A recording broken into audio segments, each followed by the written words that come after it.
Ladies and gentlemen, this is my interview with Cody Moxley of N1 Education. Not only is Cody one of the guys behind the scenes for bringing you all the N1 content that's out there, he is an incredibly accomplished personal trainer, nutrition coach, and just coach in general in his own right. Like Adam Miller, Cody Moxley is one of the most underrated coaches in the game, with an incredibly firm concept of not only exercise, but dieting and training in general. This guy is a wealth of information, he's a wealth of knowledge, and again, one of the most underrated in the game. Cody Moxley is a guy that when he talks, you will learn something.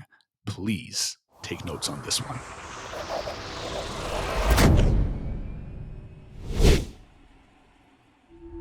In your opinion, what's the biggest problem in the online coaching space right now? I mean, this is true of any industry, but people thinking they know a lot more than they do and not being open and minded enough to try to learn more. There's people that'll have a lot of success with a very niche population or a specific problem, and then they start to feel like they can solve any problem. So they kind of get out of their lane, so to speak. And that happens, quite a bit, especially as you get up to the PhD level specifically. You get really good at a specific topic, and then, you just start assuming now I know everything about all things fitness. And usually that's not the case. That's probably the most prevalent recently that I've seen. How important is continued education in the coaching space?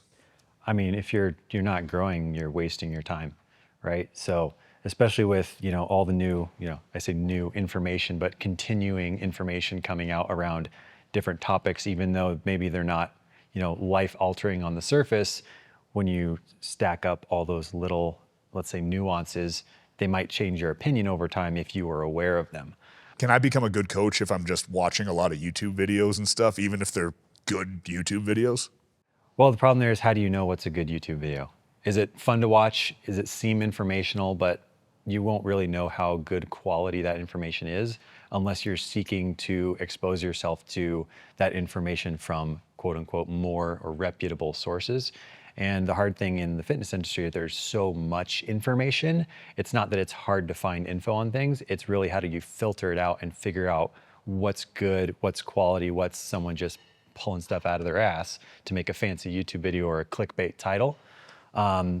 So it helps to kind of, continue looking for information, but you almost kind of need to be able to build your filter first by, maybe comparing the information against one another, because there's a lot of conflicting, information or, YouTube videos out there.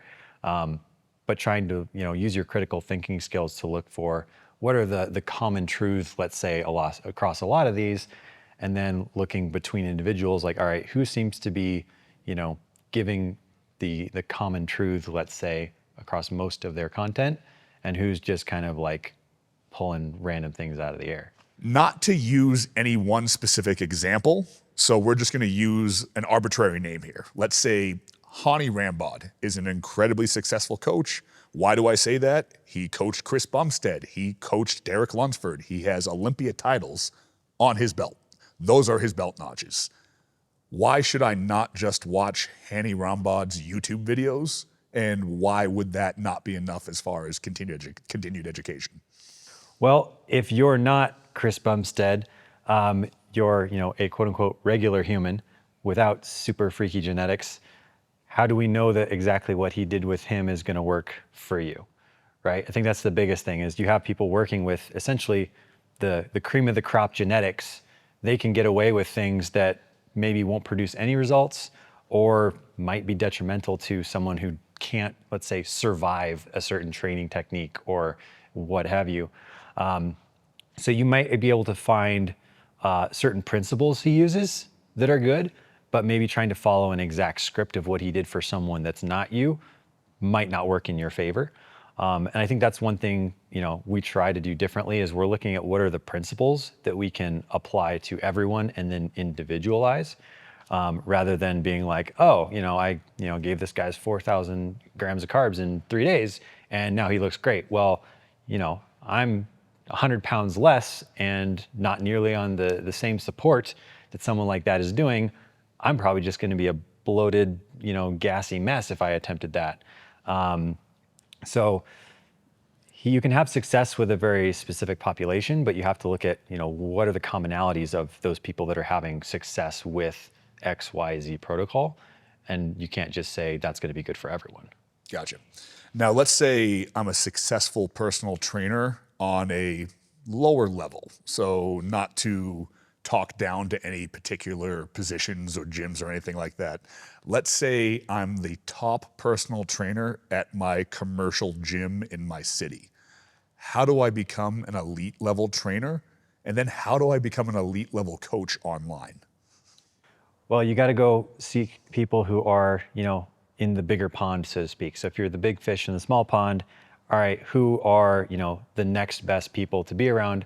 People in your situation in other areas, they're going to be more at your, let's say, peer level. Or look who those people are learning from, right? So find someone that, hey, this person is, let's say a lot more successful than me as an online coach. Maybe you could try to learn from that person, but if they're learning from other people, those are probably the people you're going to want to go to learn from because they have a broader scope of knowledge, right? So it's, a principle I learned a long time ago is like if you have, this much knowledge, you don't try and pass on everything in that bubble. You can work with this amount of knowledge because then you can answer questions as you start, branching out. Just like we do in, biomechanics. We're like, all right, we can teach you about, the positions of the long-headed bicep. But then someone asks a question about, okay, well, why is it this position? You have to have the knowledge to be able to answer that question. You can't just be like, well, because it is. And I bring that back to the coaching example because if you ask, the person who's maybe having success because they're just following what they learned, they maybe can't answer why to do that the way that they're doing it. So, how do I find out who I want to learn from? Because I can't just look at success because there's plenty of people on social media with 100,000 followers or hundreds of clients or crazy before and after transformation pictures that you come to find out have no real knowledge of anything beyond a very low level. How do I find out who's worth learning from? Yeah. I think part of that is going to be just your referrals and word, like looking at other people who have maybe taken XYZ course, getting feedback from them. Or if you have the opportunity to even speak or ask questions of the people you think you might want to learn from, I think that's a good way to go around and kind of filter out who might be a good, mentor or teacher. If they're not willing to answer your questions, but they have an online course and they're just like, just do what I say. Maybe not the best, educational profile, if you will, because a good teacher should be able to answer questions and welcome questions about what they're teaching because they should have plenty of knowledge to back up what they're trying to teach you. Gotcha. So how important is it to have somebody at your disposal that can teach you a thought process as opposed to just teaching you exercises? I'd say exponentially more important because you can't always come up with every single possible potential exercise, substitution, variation, and then teach them the exact scenario when XYZ would be applicable or not. But if you have the principles, you can use a little bit of critical thinking to solve your own problems. And that's a much more efficient way to pass on a greater wealth of knowledge and useful knowledge to people is teaching them how to solve potential problems rather than trying to give them an answer for every specific scenario, right? It's the teach a man to fish problem, right? It's like, all right, I'll give you a fish for, oh, I'm at home, I don't have a cable station, how do I train chest? And I give you a specific exercise for that. And then you're like, okay, well now I want to train a different body part and I don't have this piece of equipment. I have to give you another answer rather than teaching you the principles of here's how the body moves, figure out a way to load that, movement path, and then you can start to problem solve with what you have available. I give you, one principle to work from, you can solve, 20, 30, 40 problems rather than one answer, one problem solved. Awesome. Very true. Very true. How important are credentials? Do I need a coach or a mentor with a PhD, or do I need one with 20 years experience, or do I need certain certifications? What type of background am I looking for? Yeah, again, I think it depends on what the credentials are, right? Because there's a lot of, multi-letter certifications out there that maybe they take a long time to earn, but they don't really teach you much. Some of them are even required to work in gyms, right? So having those having the knowledge of those is probably important just to make sure you're on the same general background. But I would say seeing the results of what they're doing is going to be kind of your biggest credentials. Like, are they actually, one, practicing what they preach, and is it doing what they say? So like, for example, when we, teach the online courses and then we have students come back, well, I'd say that's a pretty good credential that they're willing to come back a second time to learn from us or buy an additional course because they got enough value out of the first one. Or we come back, or we have students come back and tell us how they've, increased their business growth or increased their clients, or their client success rate is higher after attending or watching a course, or et cetera. Are you getting some kind of benefit that you can actually, use with that? Versus just, all right, I got this piece of paper, now what do I do with it? Gotcha. Now, in selecting a coach, a trainer, a mentor, or even an educational platform, what sort of questions should I be asking that person or those people to decide whether or not they're worth the investment? Let's go. One is, was it delivered clearly? Because you'll get a lot of these courses or some courses where you get very, nebulous or theory type answers, but you don't know what to do with it. You don't know what the application is, right? So are they learning something? Are they getting something out of it that they can actually use right away and know how to use it? Is there any kind of, support system if they want to ask a question? Is the person teaching the course willing to answer a question and help them out along the way if something doesn't make sense? If the course has been around for a while, has it been updated, like ever? Right? Because have they ever changed their opinion, or has the person creating the content said, hey, I was actually wrong on this, I'm going to update it, here you go? Or do they just kind of double down and, because they're afraid of being wrong? Right. So being able to admit, hey, that was incorrect. This is what I think now, and here's why, I think is a big green flag for looking for someone to learn from. Gotcha. So it's kind of like ask the whys, not just the specifics of what's offered. Yeah, and is that person willing to continue learning themselves? Or did they decide, oh, I'm at the top of the pyramid now, everyone listen to me? Or are they still continuing to educate themselves? Is there ever a point where you do reach the top of that pyramid and you just don't need to learn anymore? I don't think there is. I think the more knowledge you gain, the more you realize you have more questions that need to be answered. Now, the questions might become more and more specific and maybe, less life-altering. But I think, you just end up with more and better questions the more you learn. Gotcha.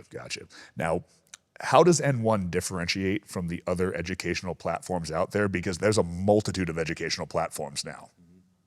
Well, I think the biggest one is the principle-based approach, like teaching the problem-solving process, giving the background, foundational things of anatomy and biomechanics, but then focusing on, all right, how do we solve, this problem? In the case of the biomechanics course, how do I find a good exercise to accomplish my goal? What is that goal of the exercise?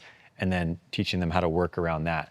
So essentially giving them a tool belt instead of, a list of exercises to do per se. And then in the programming, the same thing, right? We start with the why. What is your goal of the program?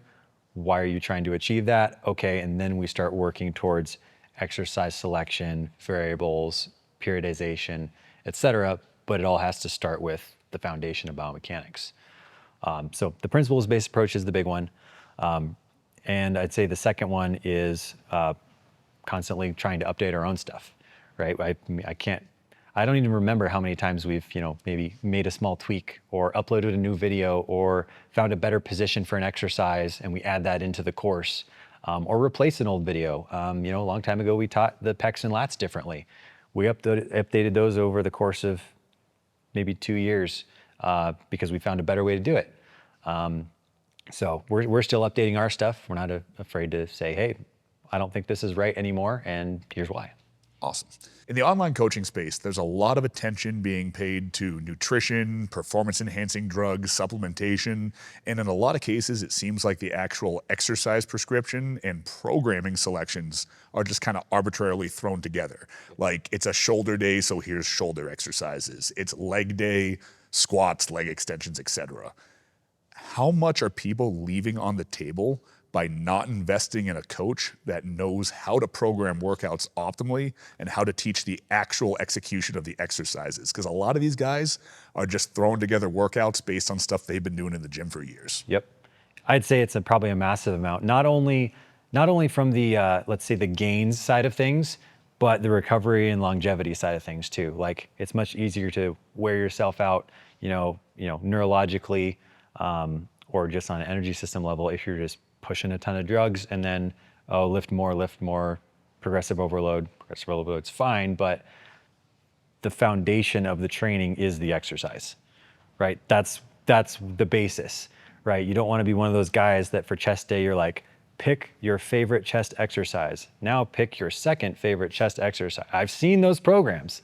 They're right? out there. I've seen this. All right, now pick an elbow flexor exercise. I'm like, what are we doing? Or it's going to be this month we're doing high reps. Exactly. This month we're doing low reps. Yep. Now we're doing supersets. But you're still doing deadlifts. So but why? Why? Exactly. That's the thing. Yeah, there's a tremendous amount, especially as you get a little more knowledge on, let's say some of the more exercise, like some of the muscle groups that have a greater variation of potential exercises that are beneficial.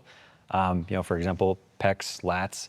There's a wide range of paths of motion and resistance challenges that you can use for those. You got to know when and why. You can't just pick any of the same thing, or you end up being that guy that does dumbbell press and then you do barbell press and then you do machine, and you're just doing the same exercise in 3 different places instead of actually taking advantage of, do I want to train something that's more upper, something that's more lower, something that's more shortened, something that's more lengthened?